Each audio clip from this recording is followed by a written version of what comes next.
Well, good morning. This is Morning at NTV. We'd like to talk about the roads. I mean, the other day I drove about 4 hours and I was appreciative of the smoothness of the road going to my home in Barra. But of course, a few things were missing here and there. And sometimes you think it, you're not really sure the chain of who to ask, where to find out some information. Sometimes the public is to blame for, for some of the wrongs on the road and, of course, to so many fatalities on the road. Joining me this morning to talk about road safety is from the Ministry of Works and Transport, the Secretary for the National Road Safety Council, and that is Ronald Amanyere. Good morning. Good morning, Flavia. And I also have from Parliament, the MP for Kwanya, Ayo Tony. You are the chairperson for the Parliamentary Committee on Road Safety?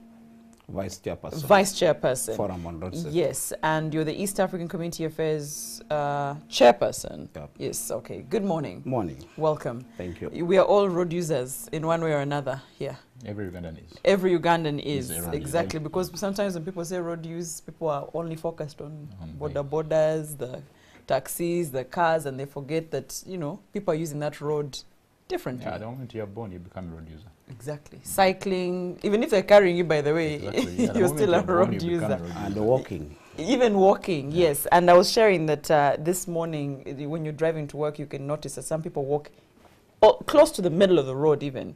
And we're saying that there's no pathways. Are they called pathways? Walkways? There's Walkways. Walkways. Are they supposed to be walkways? Yeah, they're supposed to be For walkways pedestrians. For pedestrians. Yeah. They are supposed to be ways for maybe cyclists. Yes. Especially motorcyclists. The bicyclists who are non-motorized, and the pedestrians can use the same walkway. Oh. Yeah, because it's still non-motorized transport, so you'll not get all that power that would injure a pedestrian or another road user. Okay. But for a cyclist, they have some power. That motorcycle has some power, yes, so yes, it's still motorized transport. Do we So have in some countries who have that resources, happens? that I've happens, actually yes. seen, yes, in some countries where you and the cyclist Yes, are pretty much on the same lane. Yes. Do we have an ideal safe road, if I can call it that, in this country? A road where you can say everything checks. And I don't really know if everything checks. I Are mean, you asking me? I'm asking you, Ronald. don't escape this. Okay, as a citizen, don't comment as ministry. We don't have an ideal safe road, because an ideal safe road should be a 5-star rated road. We will have roads are rated from 1 star to 5 star. Okay. And we don't have that 5-star I didn't road. even know that. But we have So yeah, one being the poor. Okay, it's actually worst. zero. It's Okay, zero Are we being at the worst 0? and 5. No, most of our roads are around 2 and 1. So the best road, of course, would be certain sections. You don't have a complete road, let's say like Kampala Masaka or Kampala Entebbe, which throughout is a 5-star road. But there are roads which have sections that are really good. Okay. Like when you look at Wampio roundabout to Nakawa, traffic lights. That's still not at 5, is it? That road may be at about probably 3. Okay. It's a pretty good road. So it's it has enough space. What's It the has walkways. expressway is supposed to now be at The what? 4? expressway might be at around 3 also, Okay. because it's still not it's 2 lanes. The good thing about it is that it's a dual carriage. It's the traffic is divided, so you can't collide. Head-on collisions will be avoided. On the other hand, the speeds people may drive at may be too high. And okay, expressways by their design, they shouldn't provide for pedestrians. They're expressways, pedestrians, borders, motorcycle, bicyclists shouldn't use those roads. They are mainly for vehicles, express to the airport. So this morning we're really focusing on enforcement of laws and regulations. Yes. And there's a question of whether the public supports the enforcement of the traffic laws and regulations. And I think before I say enforcing, does knowing and being informed also go into then enforcing? You have to know, right? The most important thing, first of all, you have to know the road safety regulations, and then you can enforce it, because you can't enforce what you don't know. And How Honorable, the ordinary it? citizen, you think knows everything they should know about the road? I think the awareness on highway codes has gone down, because initially even school children, would first of all stand by the roadside. At a zebra crossing, not at any point of the road. Whether right? zebra crossing or not, but would first look this side to the right, to the left, and then they cross the road.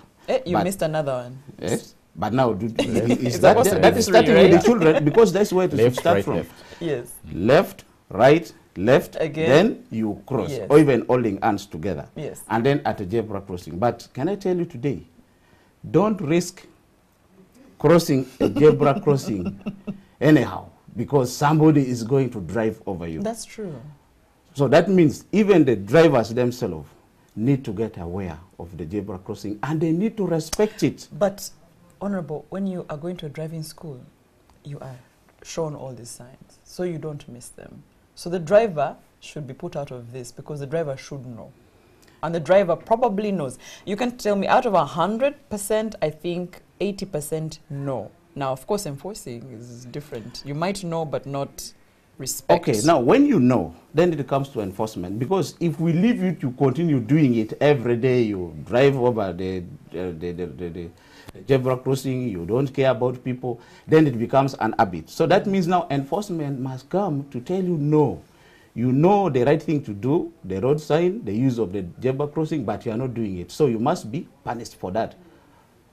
But is there, okay, outside of the driver, because I know there's seat belts, and seat belts could apply to any But of us even in the the car as drivers, well. the driver's licensing, there are people who have got driver's permit, but who even do not know how to drive properly. Because sometimes people pay to get The to get the permits. There are And those are loopholes questions, in- the loopholes in all that we of have this, to, and yes. all those get into enforcement, because you find somebody who does not understand, and you want to enforce on a thing he's just so green about. But so, for example, from the ministry, Ronald, I know that if, as a driver, I go to the driving school, I am shown all these signs. Some you're shown very quickly. This one, this one, this one, and 2 seconds you're out. So it's up to you really And to... you are passed your test. Yes, sometimes it's your prerogative to really find out this information. Where does the layman find this information, Ronald? On, first of all, like you were saying, there's supposed to be walkways, there's supposed to be this. Where do they find information to know that this means this means that? I should, if I'm walking on this particular road, this is where I should walk. You were mentioning something about the expressway. It should not be this and that, and I might be hearing it for the first time, yet I'm a driver. You know, things like that. So where does one find information? The information is supposed to be put out there by the ministry through the National Road Safety Council.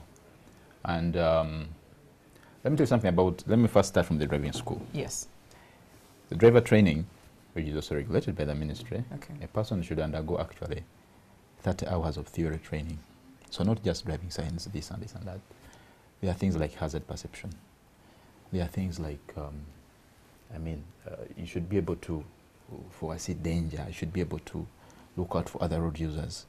We're talking about the lack of walkways in Uganda. When you are operating a vehicle in Uganda, you should know that if you have a road in Uganda, we share what we have. You have Okay. to share that road, the one you have. So you are supposed to undergo 30 hours of theory training and 60 hours of practical training. That is for a driver before you go for a driving test. That is what driving schools are supposed to do. To based on And the that reality is- of what's on the that is- road. that's You'll be what sharing it with this, the exactly boda, the cycle. We are supposed to train those people that way. Okay. So there's a curriculum for that training. Actually, And that Flavia, that's where the problem that's a comes from. curriculum. Because the road is narrow, and then there's a pedestrian there, a cyclist there, and a motorist. All are running on the same road, and there's friction. So the So problem is that the training is road to understand the reality that we have narrow roads. So when you're using them, respect other road users, the pedestrians, and the cyclists. Yes. But in this case, somebody behind the wheels doesn't care about these other ones. So are we foot. saying that the public doesn't support, in the sense that even when they know the rules, they don't follow them? But I know, for example, there was, okay, everyone should have helmets on, and sometimes you see a boda passing a police, traffic policeman. The rider has no helmet. The person they're riding has no helmet, and to whom it may concern. Sometimes these laws come, sometimes they come, sometimes they're enforced for 2 weeks, 2 months, sometimes they go. Where's the gap in there? Actually, I want to make a point on that. These laws, most of them, like the helmets, the seat belts, We had one on speed governance. We had one. Yes, I forgot speed governance. There you go. We had a lot of them came out in 2004. But what happens is, like the first 6 months or so of a new law coming into place or a new regulation, we enforce and sensitize. And this is really heightened and very widespread, and everyone is doing it. But you see, it can't be sustained that way. So during that period, we expect everyone to get to know. So then, okay, so that's to know. Yes, that is a way of awareness. Okay. You cannot sustain this throughout because there are other laws which will come out which will need the same thing. So you have a heightened period of enforcement and sensitization when a new law has just been enacted. Not enforcing. Both. Okay. As we enforce, as you sensitize, we enforce. You can't have one. But you can never have one. So if I don't have my seatbelt on, I should be punished. You cannot have one without the other. Okay. You have to sensitize people while enforcing. I think so during that period, yes, okay, during that period, throughout the period. During that period, that happens. But unfortunately for us, I don't know whether it's a cultural thing as Ugandans. I know the president has said it's a cultural thing. Ugandans need to learn that, you see, I don't have to force you. I don't have to be at your home in the morning when you are leaving your home for you to wear your seatbelt. Road safety is for who? It's for each of us. It's for each of us. It starts with you. It starts with you. It starts with me, you. It's actually a personal responsibility. I look at it that your first line of defense is yourself. You first defend yourself, then you try to protect other road users, and when you're on the road, you are still protecting yourself. Even as a pedestrian, you first protect yourself. If you're going to move at night, you're a pedestrian. Yes. Maybe get some reflective vest or something and put it on. There you're protecting yourself. People who are jogging in the morning. Yes, exactly. They should wear reflective vests if they are jogging in the morning. I mean, it's still not yet very bright for them to be visible. They have to be seen. So that's the first line of defense. So what I was saying about these laws these laws are still there. But what needs to happen is that there needs to be more awareness created about them, especially in the general public. And when they had just come out, we did that, and people followed them. Now, when there should be there should be a monitoring mechanism. When you see this dying out, then you come up with that. You reintroduce the campaign, and still capture some people, then they'll get to know the law again. Okay. So there's a need for improving of giving funding to building enforcement capacity for training, equipment. Help me understand, who are we training, what equipment, what it's for, before we talk about how much is needed. Because we talked about the roads being narrow, and I thought the biggest question, I know your Ministry of Works, and we were saying the biggest chunk this time we're going to maintain the roads we have. While, of course, you are working on some new roads. And maintenance also still trickles down to me, the road user. I'm still paying. Yeah, you're still paying. You pay for both maintenance, you pay for some development of the road, because when we get loans, you have to pay back those loans as road users. Actually, even those who don't drive cars, they still pay. That's what I'm saying. We all have to pay somehow. That's why that's always emphasize the issue of sharing the road. The road is all ours. So this particular training, yes. For training policemen, the challenge in police sometimes is that there are a lot of transfers which happen in police. So the enforcement capacity includes the police? Includes the police and the public. Yes. And all other stakeholders, yes. So the police, in this case, when we talk about training police, it needs to be constant. When we talk about equipping police, traffic police needs to be equipped with a lot. There is a lot that they are lacking. They have, I think, probably less than 20 speed cameras for our highways. Those are very few speed cameras. They don't have, I think, patrol cars. Enough? Enough patrol. Yeah, probably the last patrol cars they got as traffic police were in 2007. I know that for a fact. They don't have the motorbikes. You see, I mean, when you are trying to get to catch an offender, sometimes you have to use that bike to go after that offender. So that's the kind of equipment we are talking about. The CCTV cameras that we are planning to introduce, that we have talked about as government, will be a good initiative, but still they won't be, if they are covering the city, they won't cover the entire highway. They'll still need specific equipment dedicated to the traffic police for them to do their job properly. I think police need more support in this case. First of all, the type of the speed guns they were having could not indicate the number plates of the vehicle, and somebody would say, no, but am I the one? They actually do. I felt, but now what they and they have, showed me everything. the few that they have now, Okay. at least will show everything about Yes, the yes, vehicle. yes. And that's one of the campaigns we are doing as Forum on Road Safety, together with the Safeway, Right Way, and then the World Health Organization, to ensure that we give police more speed guns, but also communication gadgets. Because if somebody has been driving here too fast, you don't need to chase him because a lady died here along That's true. You call Northern Bypass. You just need to call the next checkpoint ahead of you and say vehicle number this, or check a vehicle of this color, this type of vehicle. Then you don't need to chase. Because now when you get to chase, there's another problem, that's it happens here, causing more That's accidents. true. And then also their capacity to take decisions, to know what to do, and even increasing on the Even number the of numbers, the policemen. Yes. Like in Kampala here, we would just need the cameras, so that you don't have to be, police doesn't have to be everywhere, but you only get to your camera and you bill people. This vehicle, you are creating an extra lane, you are driving, not respecting the zebra crossing. That would help, because without that, then the police capacity is actually very low. But also, they have been doing instant penalty, the drink drive penalty. Now, where does that money go? Because that would, first of all, be someone is watching and they've probably been paying. Putting that money back to what? To improve on road safety and supporting the police. But you find the priority now, after collecting the money from instant penalty itself, after getting money from drink driving, then the money goes maybe to put police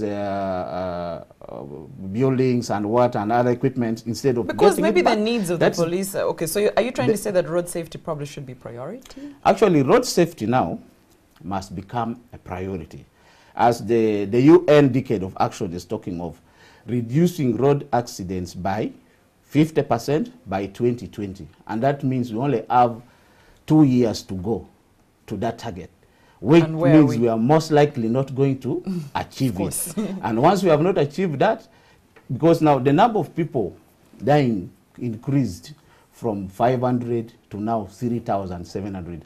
And World Bank is estimating Uganda loses annually about equivalent of 4 trillion shillings to road accidents and crashes. So when we are losing that amount of money annually, then it would inform us that we need to increase on our funding on road safety in order to save.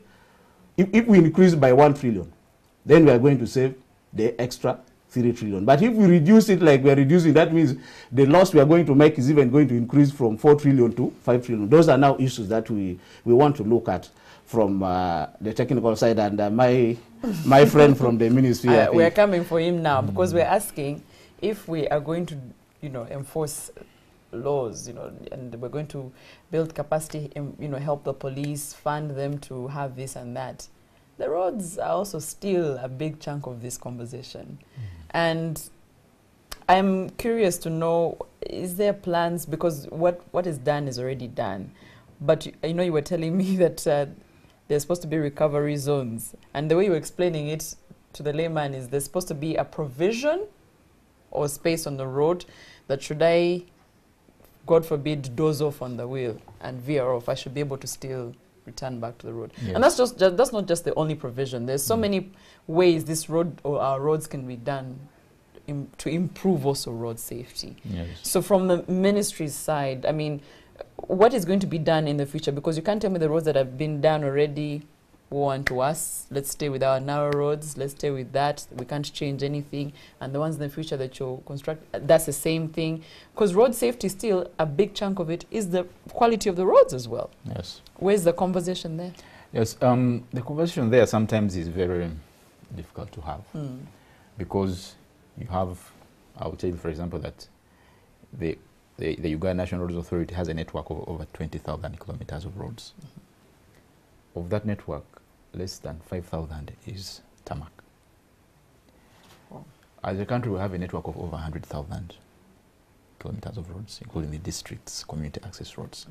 Everyone wants their road tarmacked. Of course. So you have to, and when the roads, by the way, are not tarmacked, there are no accidents. That's what sometimes people say. Really? Because we're not enjoying when a road, yes, when a road is bad, the speeds are high. The speeds are low. Sorry, when a road is bad, the speeds are low. But on the other hand, productivity as a country is reduced when the roads are bad. So you need to tarmac these roads. Going forward in designing, going forward, I think the priority as a sector, as a ministry, is to design, going forward, designing safer roads. And during maintenance, we try to make the existing roads safer and wider. And this is something which is just, it's not something that has always been in engineers' minds. Okay. It's something that really started with a decade of action and now is reinforced, I think, in the current UNRWA management. There is a lot of collaboration and listening to what people are saying about road safety these days, from both the UNRWA management, which means which manages the main roads, and even the KCCA. There's a lot of listening to road safety issues now. Great. I can tell you because I've been in the ministry since 2000, and at least since 2010, we have had a lot of good conversations about that. And if you see the new roads that KCCA is putting up and the UNRWA that UNRWA is putting up, they are well marked. The KCCA roads have sidewalks. Provisions for persons with disabilities. They're actually very inclusive. The challenge sometimes is in areas, especially the suburbs, where you find there's a house here, there's a house here. You want to mark the road in between, and there's no space. Okay. There's no space for putting anything else. You know, the cost of our roads, if you compare to the region, we tend to construct roads at a very higher cost. Putting tarmac at a kilometer of tarmac in Uganda is more expensive. Even Maram Road is more expensive. So that affects our capacity to have wider roads, also to give that lane for pedestrians and also for cyclists. To ideally make the roads safe. So we end up in having very narrow roads. So we should begin to look at that we have to reduce on the cost of constructing roads to get to the standard, because for example, that conversation has been had before about reducing the cost. Reducing the cost, and I think there is as a ministry, I think I was talking to someone in the ministry, the responsible department. We are going, I think, to do a study next financial year to find out what exactly is going on with this cost, because the discussion has been had. It's like a discussion which never seems to end. But is it true or not true that the costs are exorbitant? I'm not in a position to say that because I haven't really compared. I've only read the discussion in Uganda. I'm not from a road authority. I don't deal in road construction. But could we do with reducing the cost of the? Of course, everyone would do with reducing costs of anything. Yes. So that's what we are trying to do. When I tell you that we're going to do a study and see if we can bring this cost down and what is taking it up. Honorable, you should know about being politically correct. I am politically correct. Probably it has something to do. Probably it has something to do with a lot of factors can come into it. I've heard people talking about this. You know, we import a lot of materials. Of course, there have been allegations of corruption. I'm sure that's why most people bring it up. Corruption, though they haven't come out to prove it. Because even the money that comes is lost somewhere. That's what people say, but there has been no proof. So that's why we say, you know, sometimes it's not good to make decisions and make accusations without concrete data. Yeah. So if we could do that study and establish and inform the decision maker that this cost is either right or it is too high, it can be brought down. Fantastic. No, but that one, there is no doubt about it. Honorable, yes, that's why the president, the other day, said even on standard gauge railway, he had to say we need to look into it more seriously because of the cost. So there is no story about that. Those are issues that are real. So it will end up making us having very narrow roads. That is going to cause more accidents. And we are not considering other road users in the process of constructing the roads. Now, even we, in the UN General Assembly, when we attended in April, we told them now we're even going to ask donors, components of road safety must be included in all the funds that governments are going to ask from you. So you must ensure that when components for road safety is not there, don't give that loan. Issue of road signs, the well designs and roads that are going to be safe for use. Must be included. Yeah. Fantastic. Thank you so much. From Ministry of Works and Transport, I had Ronald Amanyere, and I also had Honorable Ayo Tony from Kwanya, and is also the Vice Chairperson of the Parliamentary Forum for Road Safety. Thank you so much. That's it for Morning at NTV.